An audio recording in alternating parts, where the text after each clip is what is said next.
अस्सलाम वालेकुम नाजरीन, मैं ਤੁਹਾਡਾ ਮੇਜ਼ਬਾਨ ਕਾਜ਼ੀ ਹਸਨੈਨ ਆਰਾਈ। ਨਾਜ਼ਰੀਨ, ਅੱਜ ਜਾਣਦੇ ਹਾਂ ਲੋਕਾਂ ਦੀ ਅਵਾਮੀ ਰਾਏ ਕੀ ਉਹਨਾਂ ਦਾ ਕੀ ਰਿਐਕਸ਼ਨ ਹੈ ਪੈਟਰੋਲ ਮਹਿੰਗਾ ਔਰ ਪੈਟਰੋਲ ਪੰਪ ਬੰਦ ਦਾ। ਆਇਓ ਨਾਲ।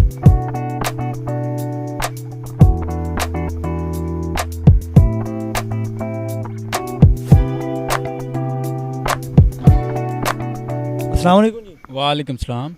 ਪੈਟਰੋਲ ਬਹੁਤ ਮਹਿੰਗਾ ਹੋ ਗਿਆ, ਪੈਟਰੋਲ ਪੰਪ ਬੰਦ ਆ, ਇਹਦੇ ਬਾਰੇ ਅਵਾਮੀ ਰਿਐਕਸ਼ਨ ਅਸੀਂ ਜਾਣਨਾ ਚਾਹੁੰਦੇ ਹਾਂ।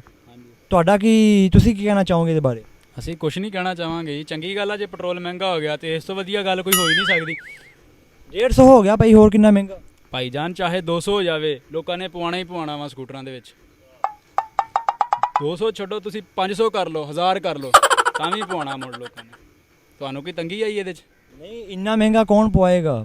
ਸਾਰੇ ਪਵਾਉਣਗੇ, ਕਿਉਂਕਿ ਜੇ ਪੈਟਰੋਲ ਮਹਿੰਗਾ ਹੋਏਗਾ ਆਵਾਮ ਦੀ ਜੇਬ 'ਚੋਂ ਪੈਸਾ ਨਿਕਲੇਗਾ ਤੇ ਹਕੂਮਤ ਕੋਲ ਜਾਏਗਾ ਤੇ ਕੌਮੀ ਖਜ਼ਾਨੇ ਭਰੇ ਜਾਣਗੇ, ਮੁਲਕੀ ਮਈਸ਼ਤ ਮਜ਼ਬੂਤ ਹੋਏਗੀ।